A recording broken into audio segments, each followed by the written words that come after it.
Yeah, good afternoon from my side. Happy to be here and sharing some thoughts about the future of manufacturing. These are some insights, what I discussed with my leadership team at Bosch. So where we are going, and I share this with you, how we want to drive from the now to the beyond. And if you want to go beyond, you need to define what is the beyond. And what we did together is we created a picture of manufacturing of the future in India, in Bosch India. It's a picture you cannot see much, but the journey, how we discuss it, how we arrive there is very important, because we found that if we talk about the beyond, which is 2030 plus, we have complete different kind of views. And I think one of the guys is here in the room also. I think it's quite important to talk about the beyond and what is possible beyond. We did this, and we did this for technology, we did this for sustainability, we did this for people as well today. I'm talking more about the technological part. Beyond from 2030 is where we want to go.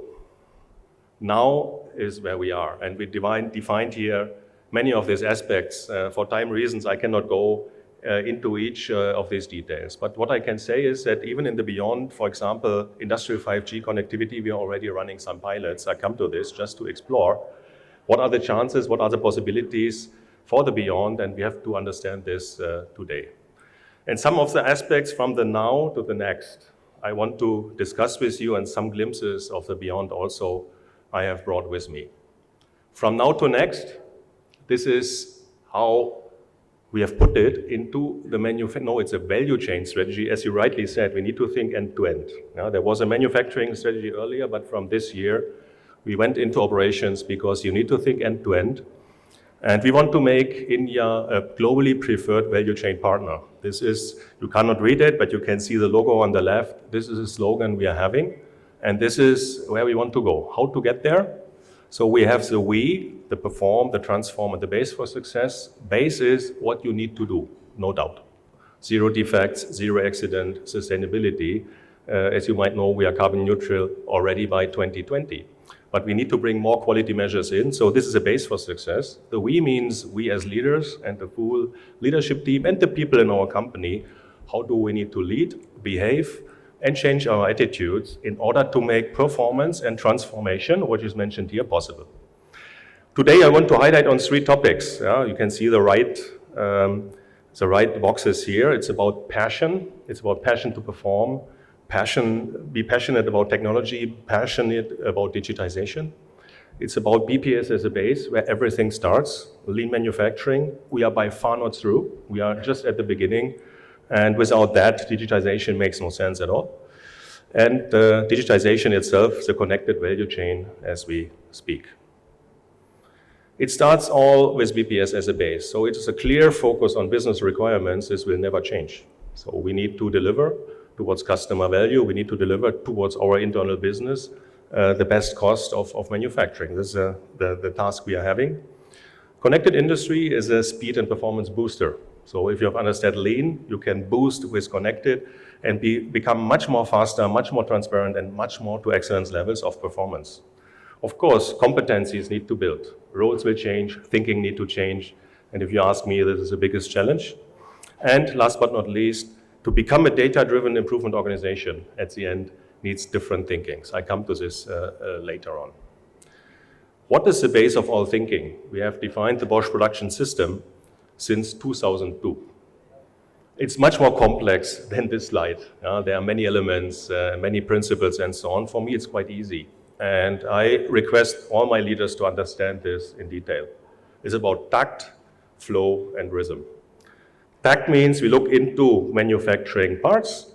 It's about delivering according to customer tact. It's about lean line design thinking, flexible manpower lines. It's about understanding of standardized work, which is a challenge everywhere outside Japan. I lived and worked in Japan.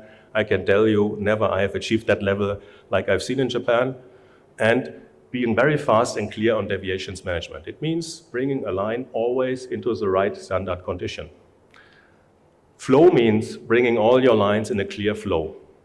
On the left side, you see what we see quite often, mixed flows.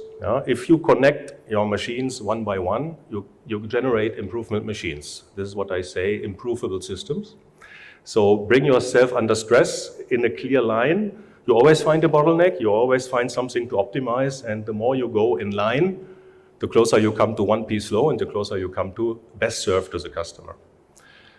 And the rhythm, which is the biggest challenge here, I find in India, specifically in the automotive market, is getting rhythm in the fluctuations of the market. Fluctuations are huge. And the fluctuations are not only coming from the market, we build it in the system. So consumption control and leveling to bring a smooth flow into the system is something we are hard working on it. And on this topic, I can have a speech for more than 2 hours. I can tell you it's a big focus in the supply chain management topic. Cyclic material flow, so it can only become cyclic if you have rhythm and if you have flow systems. And this comes to standardized transportation. And looking at transportation, I think India has the highest transportation cost worldwide. I think it's around 14% of GDP. So we have to care if you want to become competitive on a global scale. So BPS, the base of thinking, this is something which is a prerequisite. If you don't have this, don't start with digitization, because you should only digitize what you have understood completely.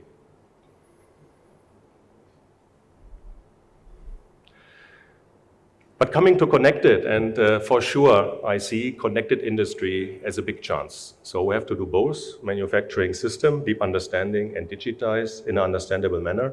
What is important is that you create a standardized platform. And in this case, this is a worldwide platform, because we connect all our lines, not only in India, but worldwide base, to have also benchmark possibilities. So we produce many products in many countries, in many continents. Prerequisite. The sources are the machines, they are not shown, but you see the MES here. We have defined a standardized in-house developed MES system at Bosch, which is prerequisite for each new investment. So every investment has to come with this. There is no question, no doubt. It has to come to this to deliver the connectivity, the possibility of connectivity. Of course, we have also legacy machines, like in fine measuring rooms, old machines, where we only have PLCs. For this, we have developed connectors so that also legacy machines can be connected to the platform as well. And we have also ERP systems. So some ERP systems, in our case, it's SAP. You need to get some data here, connect them with manufacturing data to generate the right analytics. So we have unstructured data in the lake. We have structured data in the warehouse. We are working on the warehouse, to be honest. This is something which is not yet there, because we put it first in the lake, then in the warehouse, and from there we do the analytics. But what we already have is an international database, because on a very high level kind of performance data, we can compare it. You can see on the right side, and this is the most important thing, the users make the improvements. At the end, still as of today, people do the improvements. With AI, maybe some other opportunities will come, but today we must make the users understand how the platform works, what are the possibilities of the use cases in order to improve the machines. And there are different levels you can see here, and you need different roles, and the roles in the manufacturing setup will change if you want to become a real data-driven improvement organization. Some examples what we do already, and this is the now. So we are in the now. So if you have the MES and the clear data already in the data lake, what we do is, for the connected machines, cycle time analytics. So you can do in the takt, all your lines, line balancing in the real time, and the plant you can connect, you can see deviations, and you can also implement such kind of functions. What is the best repeatable cycle in order to improve your lines? Analytics gives you this clarity. Analytics gives you the opportunity to understand and take action in the right way. Biggest challenge here, of course, is as the data come all out of the PLC, to have a clear understanding of your data model in the PLC. In the past, we did not spend too much time on that. So today, you must be very clear in programming, understanding, but then you can get a lot of data clarity out of these systems. Same on quality analytics. We want to become a zero defect company. Zero defect means a failure preventing company. So we want to analyze our processes to get a clear understanding when will failures occur. We don't want to look at it, why did a failure occur? To be honest, today we are more in the state, why did a failure occur? And even here, I4.0 can bring the analytics on a complete different level. And we have many examples here, fantastic examples just yesterday in a plant visit we have seen. AI in manufacturing, we are very much behind visual inspections, and a lot of projects go into this direction.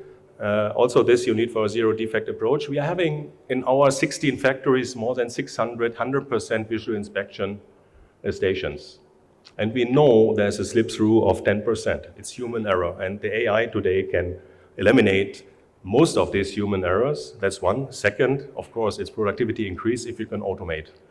And this is a big challenge because some of these are very complex and not 100% of visual inspections. But we drive this continuously and very strong.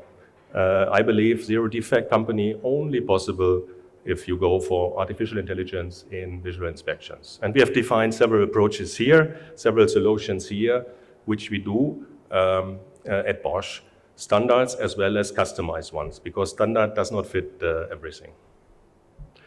If we go into flow, we have also to look already now, and we have seen many examples already here in India on automation of transportation.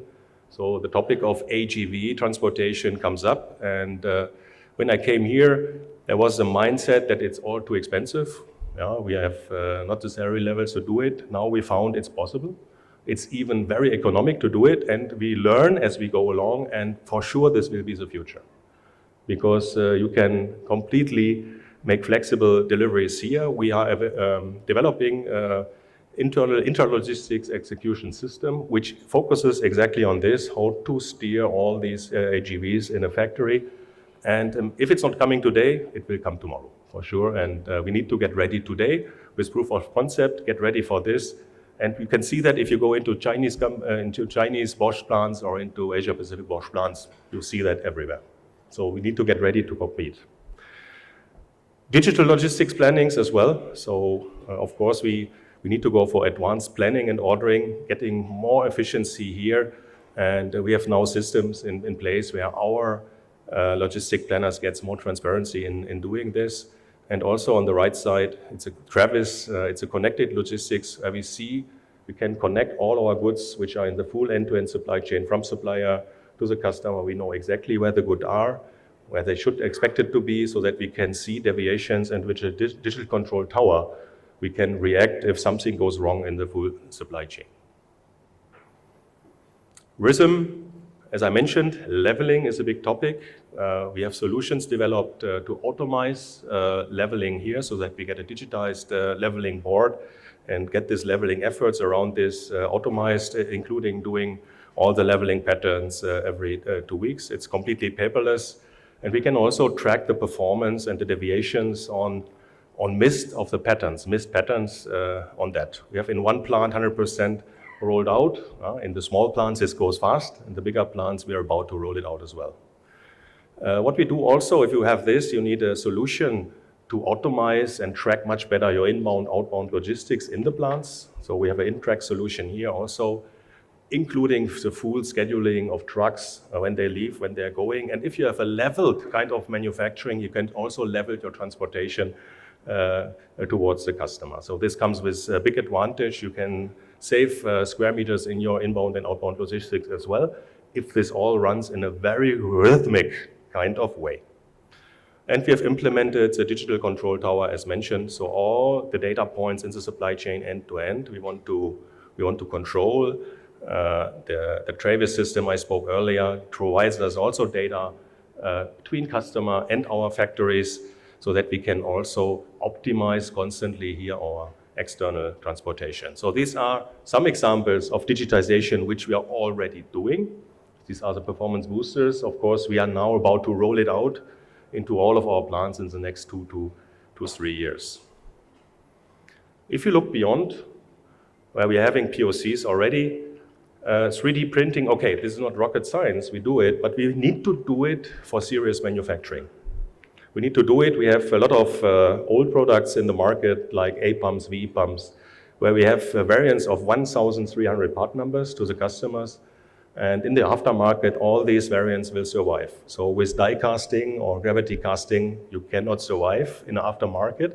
So we need to do the complex parts differently, and we go here for metal 3D printing. There are some challenges. We have learned that the biggest effort is on changing the old drawings into 3D models so that the drawings themselves are ready to be 3D printed. Big effort to be done here. But I'm convinced in 2, 3, 4 years down the line, also this 3D printing will be implemented also in an economic way, because today we do it mostly in sample shops, or we do it in tool making, where already business cases are there. But I think serious manufacturing is the next challenge. 5G I mentioned. We have a first proof of concept in our electronics plant here in Naganatapura, just to learn. And we had some discussions, Gopi, on the edge, on the speed of transmission of pictures and videos. I think this is a very good solution also, even to go from edge to cloud back. So a lot of things maybe in cloud will be possible, which we cannot think about today. And this can also save a lot of money. And we are thinking about so-called reconfigurable productions for mid-size manufacturing. You have workstations which bring you a process, and they are very flexibly, you connect them with AGVs. So it's not the same order always. You provide recipes, and these manufacturing cells are then connected by AGVs, or even they are movable on a smart floor, where the smart floor itself provides you the information. We have in Arena 2036 in Germany, we have a showcase from our company Bosch Rexroth. We are working already on this smart floor and this kind of possibilities to come to reconfigurable manufacturings. There's a second one you can see in the middle. This is something we have developed at Bosch. It's called Leviathan. It's a new way how we can use workpiece carriers. It's completely free. If you think about this, you can see on the left page that we can have convertible assembly lines. Today, we have many assembly lines where you have operation 1, 2, 3, 4. It's just in a row. And it's defined by your belt. And the belt goes by 1, 2, 3, 4. But in many cases, we see variants where you don't need to go for 1, 2, 3, 4. We invest in a second line only because another product, another variant needs 1, 2, 4, 3. But with this kind of workpiece carriers, the intelligence goes into the workpiece carrier, and you can flexibly go with these workpiece carriers and go for convertible assembly lines, which are more standardized, all these manufacturing cells, and which can reduce your investments dramatically. And of course, it's a proof of concept. So we have 2 or 3 demonstrators, but I think it can go into this direction, while today this is quite expensive, so I must admit. And on the right side, again, a convertible assembly in a complete different way. This is more on mechatronic objects, I would say cyber-physical systems, where you do not even have a cell, only the elements, like a conveyor, like a feeder, like a robot. These are elements. They bring some kind of standard. You can see here the card, menu card. They are on an intelligent kind of floor. You bring them together. There's a recipe somewhere in the cloud, and these three elements negotiate what kind of product can we assemble. So this is a complete new kind of thing, clearly in the beyond, but we have already use cases and demo cases built up in Arena 2036. And I see a good potential here also to reduce investments, being no more specific and highly reusable, as we know that life cycles of products will only be shortened and you cannot scrap a full line. Today, life cycle of a line at Bosch is more than a decade, but this will be no more the case. So we have to think differently and how to reuse investment to the utmost. So this is also something beyond. And of course, all these examples and thinkings in the discussion went into the picture of the future, and many of our leaders were also even not aware. But now we know what is possible. Now we can go and we can have a much better discussion when we discuss what's next. Because from now to the beyond, we need to work hard on the next. But not knowing the beyond, the next goes maybe in the wrong direction. So this is what we do. Biggest challenge, people. We need to change. Today we are the typical mechanical engineers, but in a data-driven improvement organization, people also need to become data analysts. They need to become, analytics savvy. And it starts with leadership, which must drive from the top. I try to bring this into the organization, that this data-driven connectivity kind of thing is something which is important. We need to implement a data insight strategy. And insight means also starting with data quality. Without data quality, forget about analytics. And a data trust culture. So if we have the right data quality, data are facts. And we act on facts, and then we know where to go. Technology, machine, platform applications, I showed you. Now, next beyond exactly this machine platform application. So it's about connectivity, it's about the platform itself, and then only if you have these two, you can apply. And people, you need hungry minds.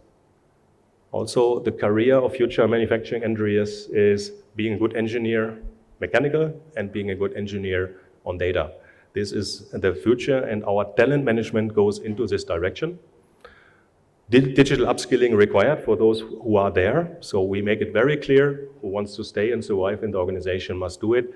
We have educated in a digital fluency program all our 5,000 people. So it worked quite well, but long way to go that it's really intrinsic. Yeah. And agile working structure we also bring in. Last slide. Does it mean now if we are connected and everything is fully automized that we are talking about remote control factory, or let's say factory with only one person? I don't believe in that. So digitization will bring it much faster and much more to the point where you need to go to take action. Still, we have to wash our hands 3 times a day. So by far not digitization will solve the problems. That's it from my side. Thank you very much.